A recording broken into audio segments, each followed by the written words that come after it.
नील नदी दुनिया की सबसे लंबी नदी, जिसे इजिप्ट की लाइफलाइन भी कहा जाता है। इस नदी के किनारे ही इंसानों ने सबसे पहले खेती बाड़ी शुरू की थी। इस नदी के किनारे ही मिस्र की 90% आबादी रहती है। इस नदी के बिना मिस्र में जीवन की कल्पना भी नहीं की जा सकती। हजारों सालों से मिस्र के लोग इसी नदी पर निर्भर हैं, लेकिन आज इस नदी का अस्तित्व ही संकट में आ गया है। ये नदी लगातार सूखती जा रही है, लेकिन आखिर क्या वजह है जो दुनिया की सबसे लंबी नदी सूखने लगी है? अगर ये सूख गई तो क्या होगा? और आखिर इथियोपिया और मिस्र क्यों पानी को लेकर आपस में लड़ रहे हैं? आइए विस्तार से इन सवालों के जवाब जानते हैं। दोस्तों, कुछ एक्सपर्ट्स ने इस बात का दावा किया था कि तीसरा वर्ल्ड वॉर पानी को लेकर होगा। आज साफ पानी की किल्लत को देखकर ऐसा लग रहा है कि वो दिन अब ज्यादा दूर नहीं। भारत में भी नदियों के पानी को लेकर कई राज्य आपस में लड़ते रहते हैं और कुछ ऐसे ही हालात दुनिया के अलग अलग कोनों में भी देखने को मिल रहे हैं। इथियोपिया और मिस्र के बीच विवाद को जानने से पहले नदी की खासियत के बारे में बात करते हैं। नील नदी दुनिया की सबसे लंबी नदी है, जिसकी लंबाई 6,650 किलोमीटर है। ये अफ्रीका के 11 देशों से होकर गुजरती है। इनमें सबसे बड़ा हिस्सा मिस्र का है। यूँ तो मिस्र 10 लाख वर्ग किलोमीटर से अधिक एरिया में फैला हुआ है, लेकिन इसका केवल 3% हिस्सा ही इंसानों के लिए रहने लायक है।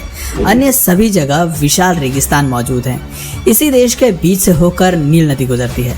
सैटेलाइट मैप से भी ये नदी आसानी से नजर आ जाती है।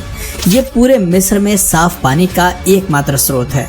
हजारों वर्षों से मिस्र के लोग इस नदी के किनारे रह रहे हैं। मिस्र की 90% आबादी आज भी नील नदी के तट पर ही रहती है। इसी नदी का पानी पीने से लेकर इनॉग्रेशन तक के लिए इस्तेमाल करते हैं। ऐसा कहा जाता है कि दुनिया में इसी नदी के पानी से इंसानों ने सबसे पहले खेती बाड़ी करनी शुरू की थी। इससे आप इस नदी के ऐतिहासिक महत्व का भी अंदाजा लगा सकते हैं। इस नदी के किनारे आज हमें कई रेगिस्तान भी नजर आते हैं, लेकिन आज से करीब 10,000 साल पहले ये देश ऐसा नहीं था जैसा कि आज हमें नजर आता है। असल में इस नदी के आसपास सब ट्रॉपिकल रेन फॉरेस्ट हुआ करते थे। कई लेक्स और रिवर भी यहाँ से बहती थी। इस इलाके में बारिश भी अच्छी मात्रा में हुआ करती थी। येलो नदी भी यहाँ से बहती थी, जो समय के साथ सूख गई और ये पूरी तरह से विलुप्त हो गई। समय के साथ मिस्र में कई प्रकार के बदलाव देखने को मिले। धरती का तापमान बढ़ता गया और नील नदी के आसपास बने जंगल सूखते चले गए। जंगलों को रेगिस्तान ने कवर कर लिया। वहाँ की मिट्टी सूखने लगी और बंजर हो गई। हालांकि आज भी नील नदी के किनारे खेती बाड़ी की जाती है, लेकिन मिस्र का अधिकांश हिस्सा फार्मिंग के लिए सही नहीं है। नील नदी के सूखने के कई महत्वपूर्ण कारण हैं। इनमें सबसे प्रमुख है क्लाइमेट चेंज, यानी कि जलवायु परिवर्तन। इसके अलावा ग्लोबल वार्मिंग, डिफॉरेस्टेशन, प्रदूषण और अन्य ह्यूमन एक्टिविटीज इस नदी को नुकसान पहुंचा रहे हैं। नदी का तापमान लगातार बढ़ रहा है और गर्मी के कारण ये नदी सूखती जा रही है। मिस्र में साल भर बहुत कम बारिश होती है। यही कारण है कि नील नदी पूरी तरह से ट्रिब्यूटरी रिवर्स पर आश्रित है। आप शायद सोच रहे होंगे कि आखिर ये नदी शुरू कहाँ से होती है, क्योंकि नील नदी की कई सहायक नदी हैं। इस कारण इसका एग्जैक्ट ओरिजिन नहीं बताया जा सकता। लेक विक्टोरियन और इथियोपियन हाईलैंड्स इस नदी के दो सबसे प्रमुख सोर्स हैं। सबसे अधिक पानी इसे इथियोपियन हाईलैंड से ही मिलता है, जो इथियोपिया में स्थित है। इस कारण इथियोपिया इस नदी के पानी को अपनी बपौती भी मानता है और इस पर अपना दावा पेश करता है। नील नदी में सितंबर-अक्टूबर के दौरान कई बार उफान भी आता है, लेकिन वहीं दूसरी ओर गर्मियों में नदी का जल स्तर बहुत ज्यादा कम हो जाता है। मिस्र की गर्मी से तो आप सभी वाकिफ ही होंगे। ऐसी गर्मी में नदी तेजी से सूखती है और आसपास के कई इलाकों में अकाल जैसे हालात पैदा हो जाते हैं। मिस्र की सरकार नील नदी की पानी को लेकर चिंतित है और पिछले कुछ सालों में कई बड़े कदम उठा चुकी है।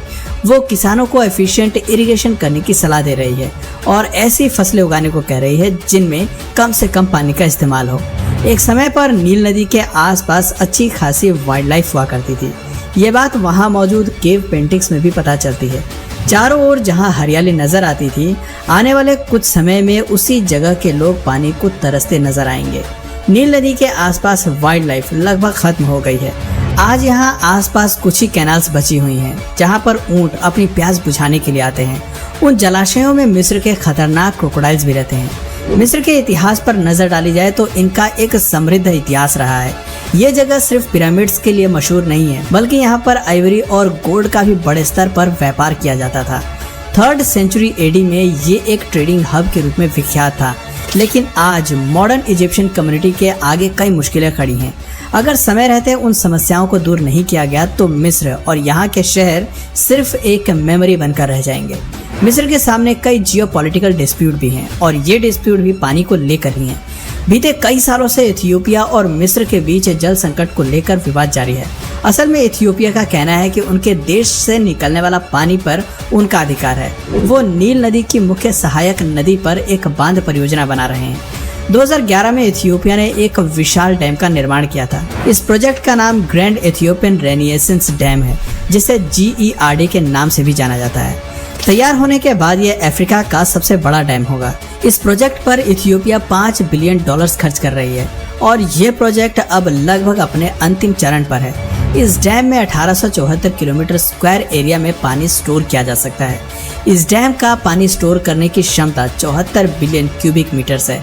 6000 मेगावाट बिजली भी इस प्रोजेक्ट से तैयार की जा सकती है। दोस्तों, इस प्रोजेक्ट के पूरा होने के बाद नील नदी के अस्तित्व पर और ज्यादा खतरा मंडराने लग जाएगा, क्योंकि लेक विक्टोरिया से आने वाला पूरा पानी इथियोपिया स्टोर कर लेगा। इथियोपिया का कहना है कि वो किसी देश का पानी नहीं रोकना चाहते, लेकिन ये डैम उनके फ्यूचर के लिए बहुत जरूरी है। इथियोपिया में आज भी 65% लोगों तक बिजली नहीं पहुंच पाई है। इस डैम से वो न सिर्फ अपने देश में बिजली की आपूर्ति कर पाएगा, बल्कि अन्य देशों को भी बिजली एक्सपोर्ट करने में सक्षम होगा, जिससे हर साल $1 बिलियन का रेवेन्यू जनरेट होगा। इथियोपिया का कहना है कि वो इस प्रोजेक्ट से पीछे नहीं हटेगा। सरकार ने बॉन्ड्स बेचकर लोगों से इस प्रोजेक्ट के लिए पैसा इकट्ठा किया है।